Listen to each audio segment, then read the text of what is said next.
Travis Wesley's Monday had started off like a cheap B-movie where the hero gets lucky, but then everything goes to hell by the credits. It was one of those warm anomalies in March, the kind that fools you into thinking spring's come early, and luck had been flirting with him all day at work. He'd left the office with a whistle on his lips and a strut in his step, like a cowboy walking out of a saloon after a winning hand. But as with any good story, that high was about to come crashing down hard. By the time he rolled up to his house, the air was thick with the stale stench of last night's Chinese takeout wrestling with the fresh tang of red wine. Inside, his wife Lauren was poised over a glass like she was auditioning for the role of a vineyard queen. That smirk on her lips? It was a little too sharp, like she was the cat that not only got the cream but had the mouse for dessert.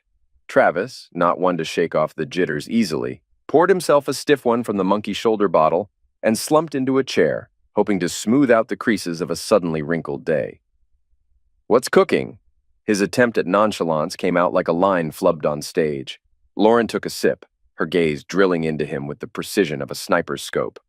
"Tell me, Travis, have I been a good wife? A good mother?" Her voice was like velvet, if velvet could cut. "Yeah, of course," Travis choked out, feeling about as smooth as gravel. "And you? Have you been a good husband? A good father?" She shot back, each word tipped with an icicle's sharpness. The room felt like it was closing in, the walls inching closer by the second. "I'd like to think so," he said, his grip white-knuckling the glass. Lauren's smile stayed put, but her eyes were throwing daggers. "Well, today I've decided I'm going out, with someone else."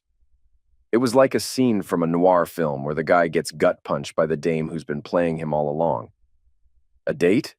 With someone else?" His words crumbled around the edges. "Yes, Travis. Just a night out, nothing more," she replied, her calm eerie against the storm she'd just stirred. "I'm 47, Travis. My clock isn't going to keep ticking forever. I want a little adventure while it's still on the table." The whole thing was absurd, like finding a clown at a funeral. How could his day, which had started with him playing the role of the office hero, take such a twisted turn? "Darn," was all he could muster as Lauren vanished to doll up for her adventure. He sat there, the whiskey forgotten, the room spinning, and his world quietly shredding. Lauren made her descent, decked out in a black dress that screamed femme fatale, its neckline plunging into dangerous territory. Her hair, usually wild and untamed, was pulled back to showcase the kind of face that didn't need a paint job to turn heads. At the sight, Travis's heart didn't just sink, it plummeted. "I won't stand for this, Lauren," he declared, a doomed cowboy facing down a train. "I don't know what's gotten into you, but you're not doing this. Not while you're still my wife." Her smirk soured into a sneer. "You're not ruining tonight, Travis. You might act tough, but we both know you're not walking out over this. Where else you gonna find a woman like me? Nowhere. That's where. And the kids? They'll never forgive you for tearing us apart. Just suck it up, Travis. Let me have my fun for a few years. After that, it's just you and me getting old together. You still care, don't you? You don't want to end up alone while I'm out there still turning heads." As a car horn blared like a chorus of disapproval outside, Lauren grabbed her purse, strutted over, and leaned in for a farewell kiss. Travis recoiled, a mix of hurt and disbelief clouding his face. Lauren's expression flickered, surprise, then resolve. "I'll be back, just not sure when," she declared, striding out the door. Travis was left watching, heartbroken, as she walked away from their 23 years of script. She didn't look back, not once. It's a tough reality, but being attractive comes with advantages: more friends, more attention, and favorable judgments. Lauren understood this deeply. Since she blossomed at 13, a smile or a flutter of her eyelashes could easily capture boys' attention. For the more resistant ones, a simple change in posture would win them over.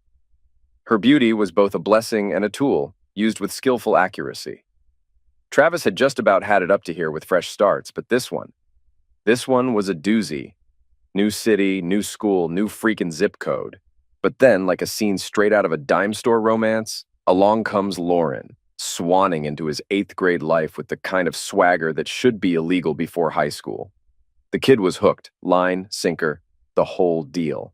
Now Travis, he wasn't some slouch in the popularity stakes himself. He could throw a ball, crack a joke, and charm the socks off just about anyone.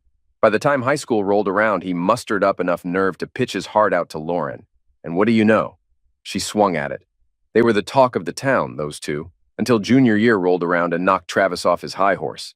Lauren ditched him for Landon Estes Jr., big man on campus, quarterback with a cannon for an arm and a smirk that could sell ice to Eskimos.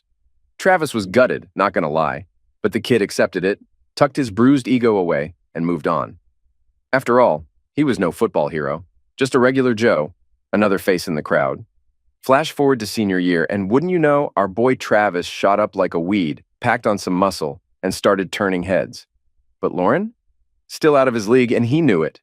Didn't matter, though. He had his own thing going by then, including a date to prom that made him forget he ever had a thing for prom queens. Cut to college years. Travis hit the books at Michigan State, keeping his love life casual. No big commitments. Meanwhile, Lauren was living it up at Central Michigan, playing the field, including a scandalous fling with a marketing professor, classic Lauren, always playing to win. Life, as it tends to do, threw them back together in Grand Rapids. Travis, now a numbers guy with a steady gig, was knocking back a few with his office buddies at a local hotspot when in walks Lauren, still turning heads, still in command of every room she graces. Travis caught her eye for a split second, maybe more out of habit than anything else. And there she was, the same old Lauren, not even blinking an eye at the gawking crowd. Times change, people change, but some things, like the allure of Lauren in a knockout green dress, they just stay the same. "Who's that stunning woman?" Steve White croaked to the whole table of coworkers. Without a moment to think, Travis instinctively responded, "Ladies and gentlemen, meet Lauren, the goddess, and my 8th grade girlfriend." Every head at the table turned to Travis, many with mouths agape. "Have you two met before?" one of them asked incredulously. Travis winced. He hated being the center of attention, any attention. "We were about 14 when we started high school. She paid me no mind for all 4 years," he murmured. "So, got any good stories about hitting on the ladies here?" joked a team member. The whole group burst into laughter. Lauren and her friends exchanged glances.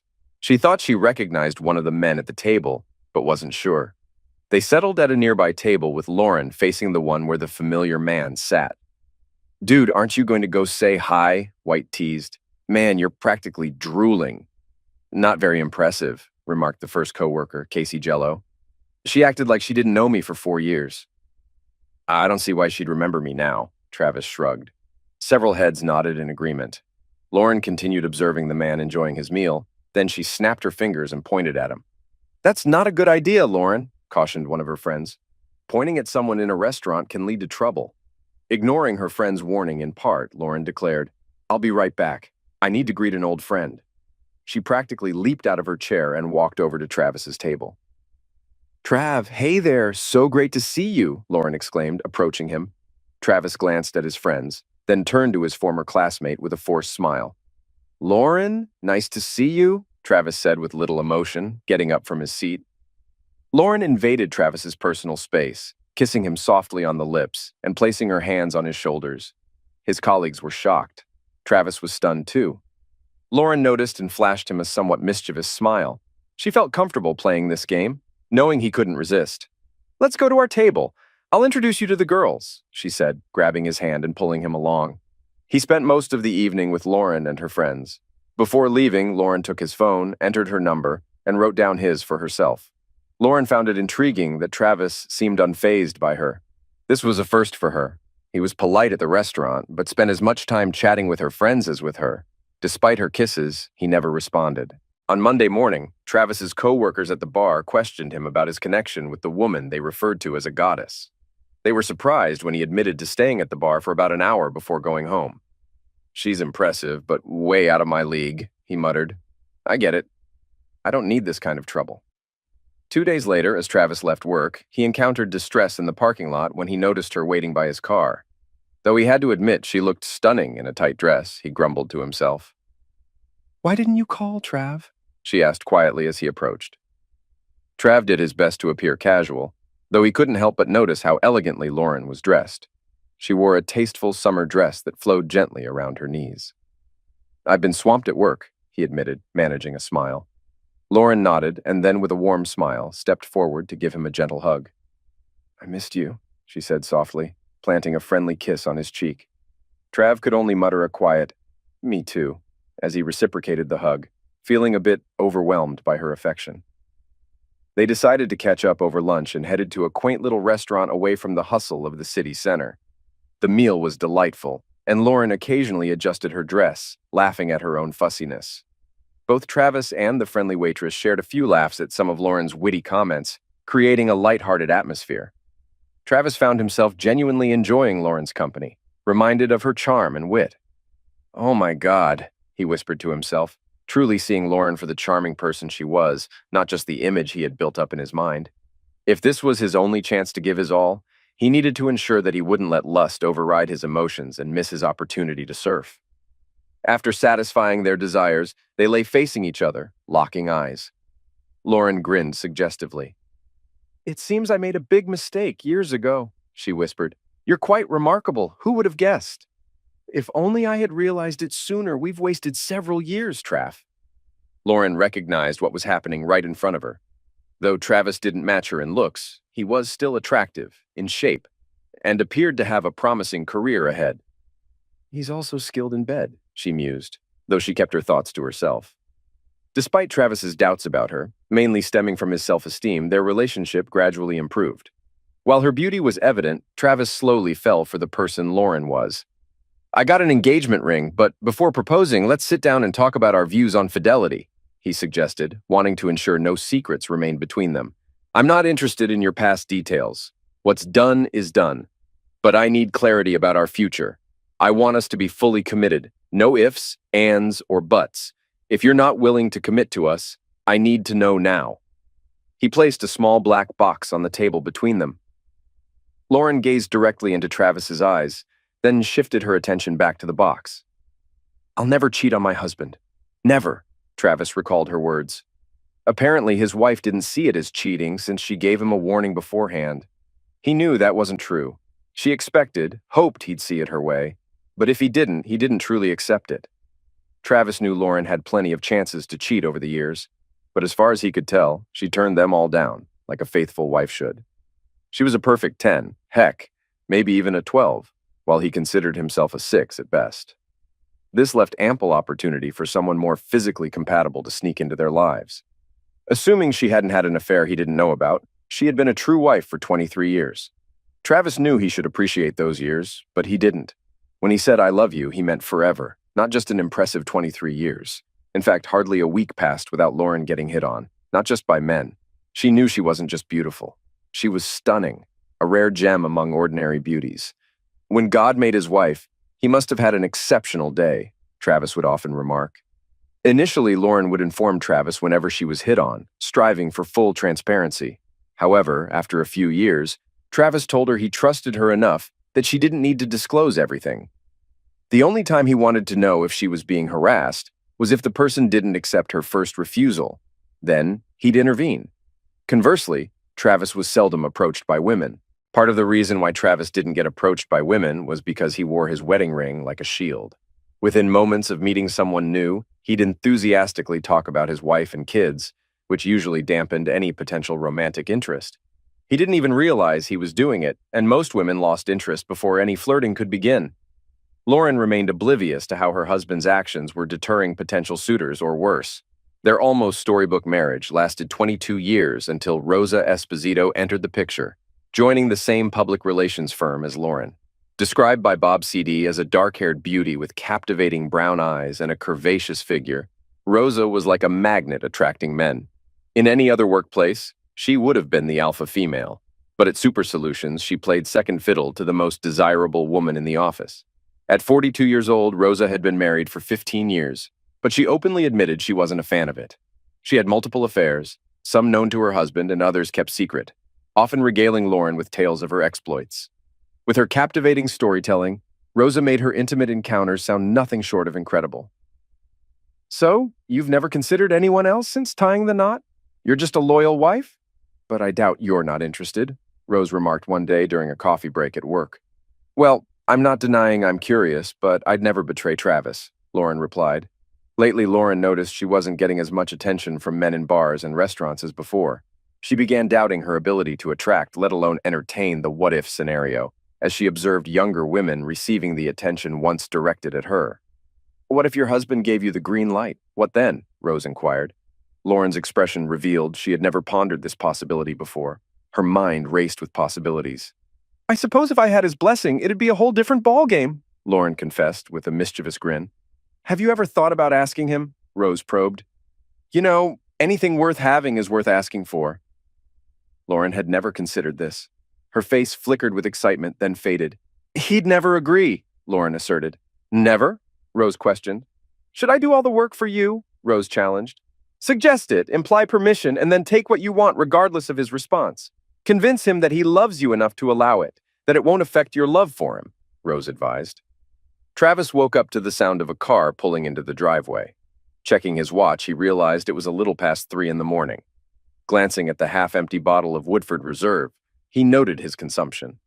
Late night, he quipped as Lauren entered through the front door. Travis scrutinized the disheveled appearance his wife now wore. Her hair was tousled, makeup absent, clothes wrinkled. She didn't seem remorseful, but rather smug. Likewise, she retorted sharply. You didn't have to wait up. I'm hitting the hay, and perhaps you should too, but never again by my side, he retorted. Lauren shot him a disgusted look and ascended the stairs. Refilling his glass with bourbon, Travis resumed watching ESPN, spending the night in his recliner, stomach growling. Around 9, he roused himself to prepare breakfast. While eating, he heard the shower start upstairs. Normally, he might have anticipated his wife descending in a robe, hair wrapped in a towel. However, she didn't emerge for nearly an hour, and when she did, she appeared immaculate, as always. It was no less than expected. Did you save any breakfast for me? She inquired. I brewed a pot of coffee, but you'll have to fend for yourself on food. Since you're all dolled up at home, I think it's time we had a chat, he stated firmly. Lauren was taken aback by Travis's lack of emotion. She had anticipated him to react irrationally, making him easier to manipulate. Rational Travis, she thought to herself, would complicate the conversation. Aren't you curious about last night? She asked softly, sensing a hint of superiority in her tone. Does she really think I want to hear about being betrayed? Travis murmured quietly. Hardly, Travis replied, matching her volume. I want to understand where you see our marriage heading. As I mentioned yesterday, I plan to explore intimacy with other men over the next few years. It's not about love. I only love you, but I want to experience something new while I still have my looks.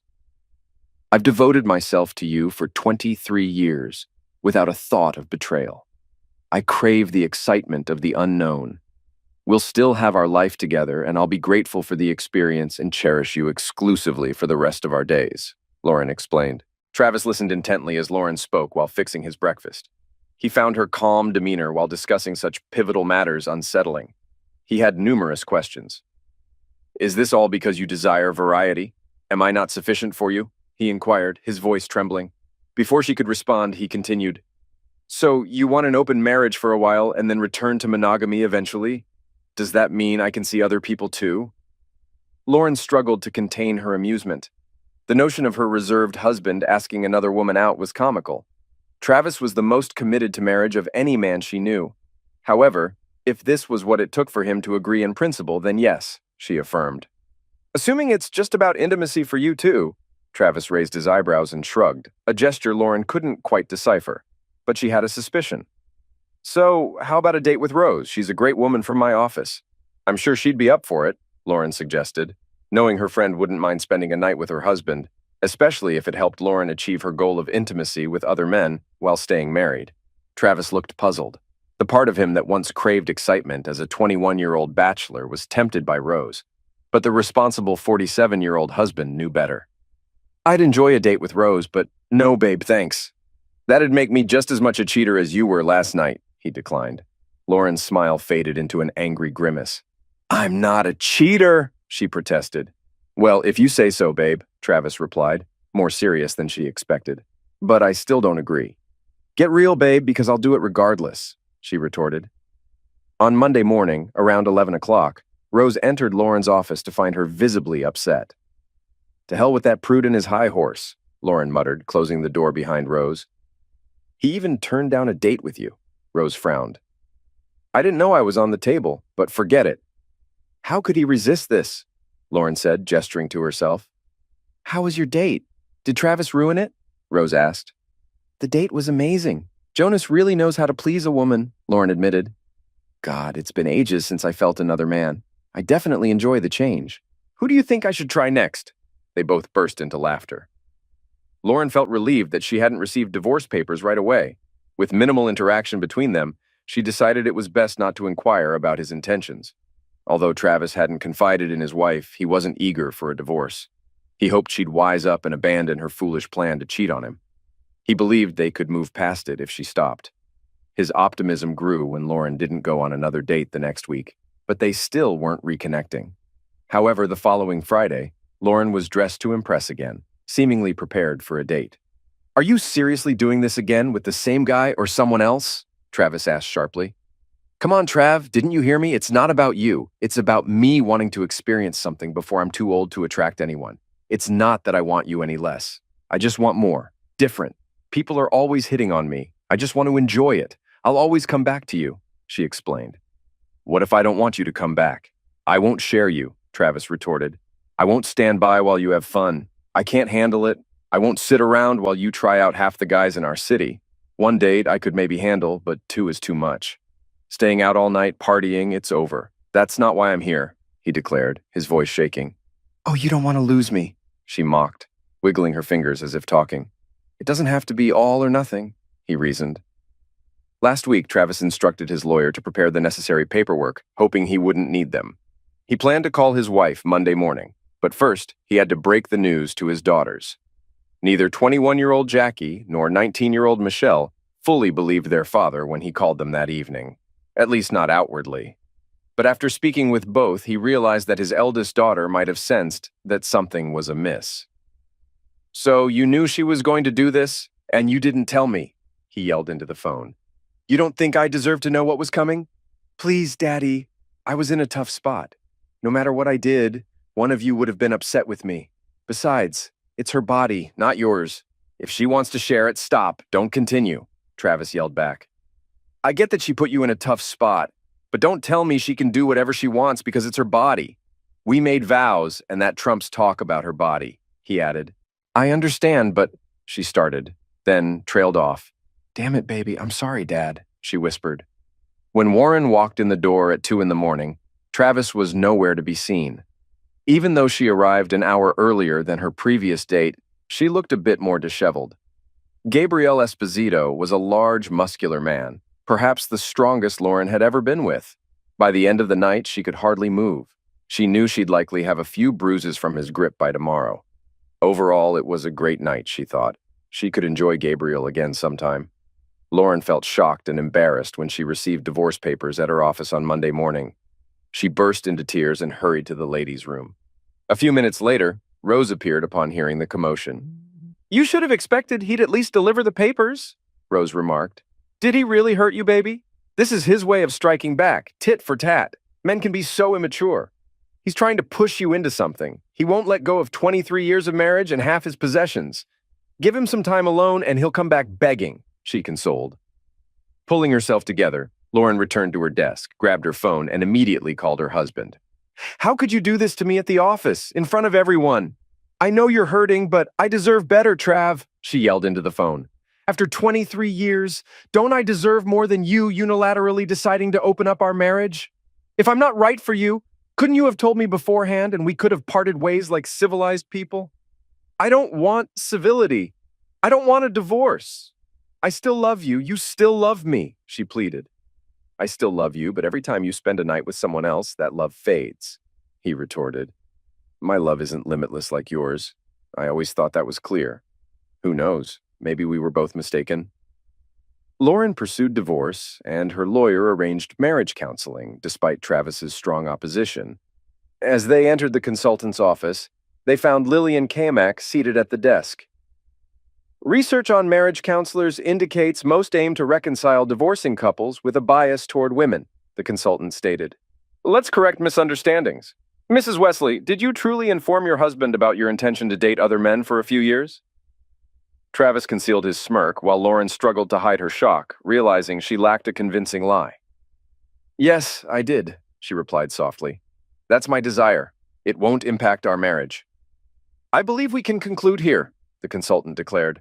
"Apologies for the inconvenience, Mrs. Wesley. I'll inform the judge and conclude this charade." But, Lauren stuttered. "Honey, if you thought for a moment that your actions would sway me, you were mistaken. You should feel ashamed, but it seems you lack any sense of remorse. Miss Kamiko stated firmly. During the following month, Lauren repeatedly called and texted Travis every day while he stayed in a small apartment nearby. Despite her efforts, he ignored all her attempts at communication. Desperate, she sought help from their daughters, who also reached out to him. "Dad, you still love her, don't you? If she stopped seeing other men, would you give her another chance?" Michelle asked during one of these conversations. "So, she's still doing this even after I served her?" Travis asked with a shaky voice, met only with silence.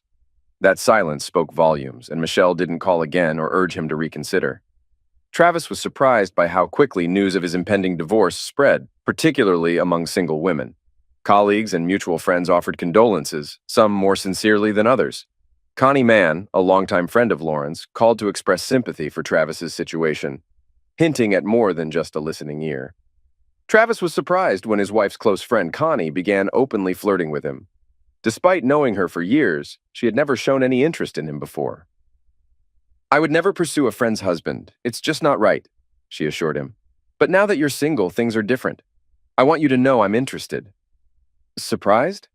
"I'm flattered, Connie, but I'm not officially single yet. I won't date until the divorce is final. I may be old-fashioned, but I won't cheat," Travis replied. "You're such a gentleman, Trav. That's one of the things I admire about you. Can you at least set me up on a date once you're free?" Connie asked. "Of course," Travis agreed. "But I don't want to jeopardize your friendship with Lauren. You two have been close for years." "I appreciate your concern, but just because it's complicated doesn't mean I should miss out on a chance with a good person. I wouldn't hesitate if you were a stranger," Connie explained. "Maybe I'll give you a call once I'm off the market," Travis joked. Connie, an attractive Asian woman with a fit physique and long black hair, caught Travis off guard with her interest in him. He couldn't deny his surprise at her sudden advances. Travis kept his promise and phoned Connie on the day his divorce was finalized. They went to a restaurant and then to a local jazz club on Saturday evening. Connie noticed Travis seemed uncomfortable and mentioned it. "I feel like a clueless 15-year-old, he admitted. "I haven't been on a date with another woman in over 26 years. "Don't tell me you're still using the same protection in your wallet from your last date before Lauren," she teased. "Dang, I didn't even think about that." "Well, we're both newbies," Travis chuckled. At the end of the evening, Connie tenderly kissed Travis on the lips. They both felt positive about the date, and he promised to call again. Travis hadn't thought much about removing his wedding ring on the day of his divorce, but it seemed to be a big deal to unmarried women. Several female coworkers noticed the absence of his ring and commented on it, leading to a noticeable increase in flirting in his office. This was a new experience for him, and one day during lunch, he discussed it with his best friend at the office. "There are so many attractive women in this office. How did I not notice this before?" Travis wondered. "You, my friend, were completely besotted," replied Robert Ardito. "You were so deeply in love with her that you didn't even consider other women as potential partners. She's stunning, no doubt, but you let her hold all the cards, and maybe that was part of the issue. She's always been in control, which has its appeal. And you were so devoted. Your vibe was so loyal that not a single woman even glanced your way in the first month after the divorce." In the initial month post-divorce, Travis went on 4 dates, 2 with Connie. He hadn't managed to sleep with any of the 3 women he dated, but that wasn't his aim. By the second month, he was just as sought after and slept with 2 women. Travis's daughters, who had been in touch with their mother more than their father lately, heard her constantly claim that she could have any man with a snap of her fingers. Their dad, an average man in his 40s, struggled to find a partner, let alone a steady girlfriend. They started feeling sorry for him. About 2 months after the divorce, they surprised him at his apartment on a Saturday morning. Travis was displeased at being woken up at 8:36, especially after entertaining his companion late into the night before. Sonia, a busty 25-year-old, was the daughter of a friend who needed a reliable gentleman for her wedding celebration. The evening went so well that they ended up at Travis's apartment. At that moment, she was in his bed when he opened the door wearing a robe. "What?" he asked, throwing open the door and seeing his daughter's smiling faces holding bags of bagels, smoked salmon, and cream cheese. "Hey, Dad, can your 2 favorite daughters join you for breakfast?" Jackie said as they entered. Travis kissed them both on the cheek and led them to the kitchen table where they emptied the bags they had brought. They were just stashing away the bagels when Sonia emerged from the bedroom wearing one of Travis's white shirts, half-buttoned and probably nothing else. "I'm sorry, I didn't realize you had guests coming, hon," Sonia said. Your mom mentioned you set your own schedule. No worries, Sonia. These are my daughters, Jackie and Michelle, he replied, indicating each with their respective names. We were just having breakfast, bagels with salmon. Sonia chuckled, causing her ample chest to jiggle beneath her shirt. She lightly brushed her thigh against Travis's arm and settled into the chair beside him. The four of them engaged in casual conversation for a while until Jackie inquired if Travis had spoken to Lauren lately. It was the first time he frowned in days. Until then, he thought it nearly impossible to feel upset when around Sonia, though she did push the limits for his 48-year-old body. Dad, honestly, we thought you'd be happier without Mom around, Michelle chimed in. We know she misses you, but we expected her to move on while you were gone. I understand I was her support, but she was with others too. In our old bed at one point, Dad, Jackie blurted out, prompting giggles from Sonia and a disapproving frown from Michelle. She's not a prisoner, you know. Seriously, think about it. How many guys has she been with since we split? And those are just the ones we know about. Both girls blushed and lowered their heads. Wow, if it's 2 guys a month for, 10 months? That's 20 different guys. And for me, with 3 guys a month, that's 30, Sonia remarked. If glares could kill, Travis's daughters would have had Sonia in her grave in seconds. She was keenly aware of this. Hey, don't put it on me if someone can't keep their legs closed, Sonia remarked. Kids, let's not spoil my nice weekend, Travis intervened. Sorry, all 3 young women chimed in simultaneously. So, are you two together? Jackie asked Sonia in a hushed tone. You don't seem older than me. Your dad said we're the same age. But don't worry, I'm never going to be your stepmom. We're just pals. He's awesome. He was my date at the wedding reception last night, and he's kind of a stud. Did I mention he's really great? Sonia explained. Well, we gotta admit he's pretty great, even though we know he can be a bit of a pain sometimes, Jackie admitted. And yeah, he's not bad looking for a guy old enough to be your dad. This made Sonia blush, and Travis too. Hey, hun, remember we have lunch with the newlyweds' families at the hotel at noon? I gotta shower and grab some clothes from my place before we head out, Sonia reminded. Both daughters exchanged knowing looks as they discussed their father over lunch. Mom, she's the same age as me, Jackie mentioned to her mother, indicating that this wasn't a one-time occurrence. They seemed to spend a lot of time together, enjoying each other's company. I don't think he'll come crawling back to you anytime soon, Mom. No, you just caught him on a lucky day. Maybe he was just helping a friend's kid out and got lucky. She's probably just an easygoing girl who's into anyone. Your dad's a good guy, but he's not some stud. Jackie raised an eyebrow at her mother. You used to seem content with him until you dropped the bombshell about leaving him. Why didn't you just cheat on him without saying anything? Wouldn't that have been easier? You could have your cake and eat it too, Jackie suggested. That would have been cheating, Jackie. And if he found out, we'd be done. By telling him, I didn't cheat, and I was sure he'd give me what I wanted once he realized what he was losing. I never expected a divorce. I never thought he'd have the guts to do it, Mom.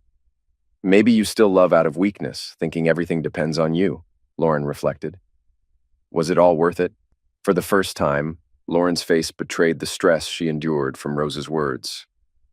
It sounded better than it turned out. I couldn't tell her that the grass wasn't greener, but no, it wasn't worth it. I never thought Travis would move on.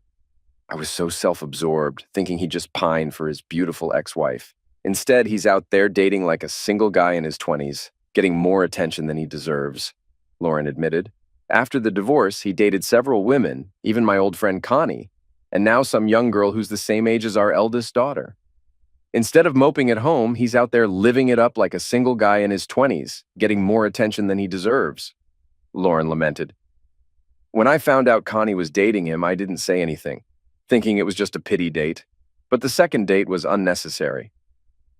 I told Connie in private, I thought we were friends, Connie. You should be on my side.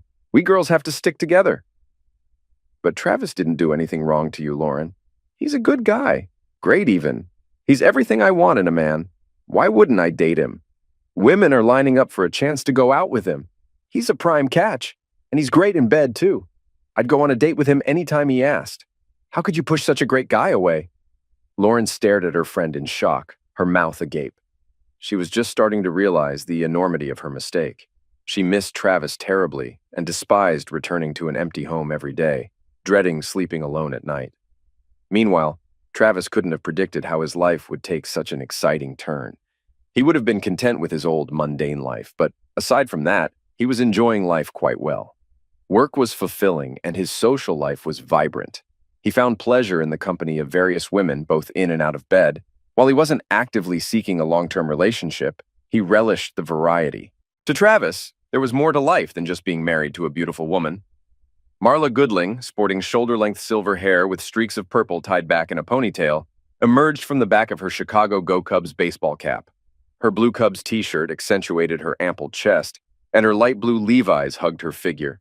Despite being 60 years old, she drew more than her fair share of admiring glances in the left field bleachers at Wrigley Field. Among those glancing her way was Travis Wesley, the ex-husband of one of her longtime employees, Lauren Wesley. Travis and Marla attended a Cubs game during a weekend trip to Chicago. Marla had worked with Lauren Wesley for over 15 years. I've met Travis at several corporate events where he accompanied his then-wife, and I always thought he was handsome and pleasant, she reflected. She knew that Lauren had divorced about 2 years ago, and Marla herself had been a widow for about 5 years, her longtime husband having passed away in a car accident. During that time, she had been on only one date before deciding to reach out to Travis. Travis remembered her, finding it hard to forget a woman who exuded both style and beauty. He eagerly accepted her invitation to dinner. This occurred several months prior to the present moment. Their first date took place at an upscale restaurant, followed by a concert at the Philharmonic, with Marla providing the tickets. The evening concluded with a kiss at her front door. The second date was a Saturday hike on the trail, and the woman giggled several times as Travis, clearly tired, had to take short breaks during the day. It seems she and her late husband were enthusiastic climbers and hikers, and although Travis thought he was in good shape, he was mistaken.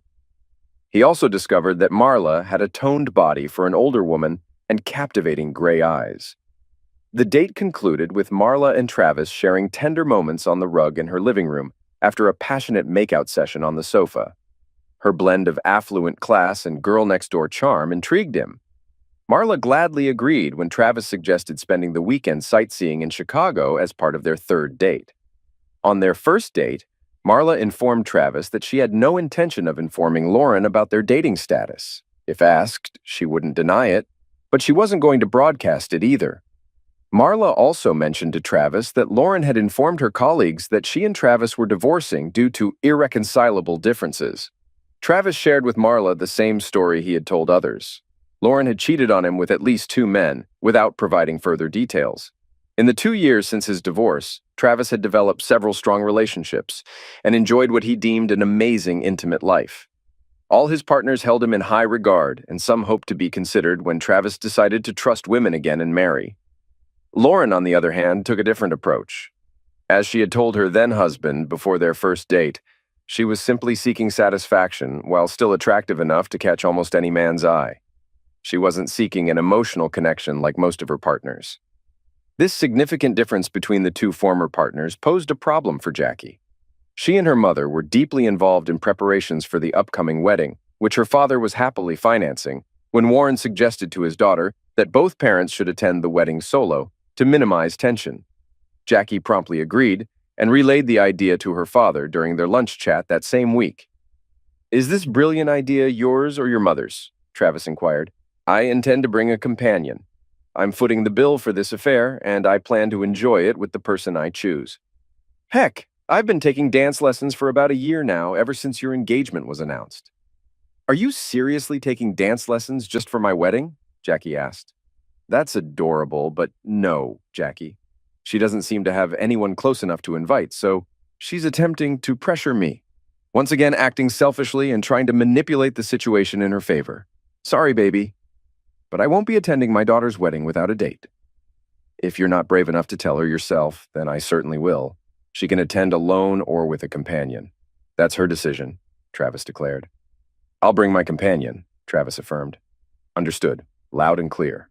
I'll inform her. Your point is valid, and I'm genuinely excited to see you dance. But could you bring someone older than me, though?" "I can manage that, baby, but you really ought to see how Sonia and I dance," Travis grinned broadly, earning an equally wide smile in return. Travis escorted Connie to the wedding. He thought she looked fantastic in the sea green dress he bought and paid for. They argued about it because he insisted on purchasing the dress. Travis explained to Connie that as the father of the bride, he would be wearing a tuxedo, so she needed a new dress, which he would be delighted to buy. And yes, I realize it also requires shoes, he added with a wide smile. Walking his oldest daughter down the aisle was one of Travis's most memorable yet challenging experiences.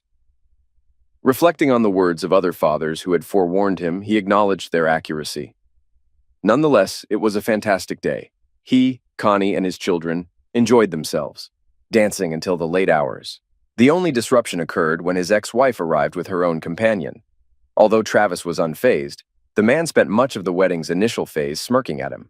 Later, he behaved boorishly, leering at and groping multiple women like a drunken lout, prompting Jackie to request her mother to remove the guest. Lauren, visibly embarrassed, apologized profusely and promptly escorted the man out before departing with her date. Even so, Lauren found time to confront Connie in the women's restroom. "You're the one who stole my man!" she accused Connie. "I'm sorry, but I've never stolen anyone's man," Connie retorted. "He divorced you before we began dating. You're responsible for your own divorce. You let go of a wonderful man for fleeting pleasures." Lauren's face flushed with anger. Her previously intense gaze softened. She bowed her head, silent as Connie exited. Connie chose not to mention the incident to Travis or the family, not wanting to mar their special day. A few months after the wedding, Michelle paid her father a visit, appearing restless. Travis observed her for a moment before asking, "All right, Mitch, what's on your mind? You seem somewhat uneasy tonight." Michelle blushed deeply and started to stutter, signaling to Travis that something was amiss. "Dad, Mom talks about getting back together with you sometimes," she began. "About how she'll win you over once she stops dating other guys. Did you and she, have a fling or anything?" she cautiously inquired. "My personal life isn't your concern, young lady," Travis snapped. "But no, I didn't sleep with your mother. And?" Michelle hesitated before revealing, "Well, the thing is, she has a venereal disease, Dad.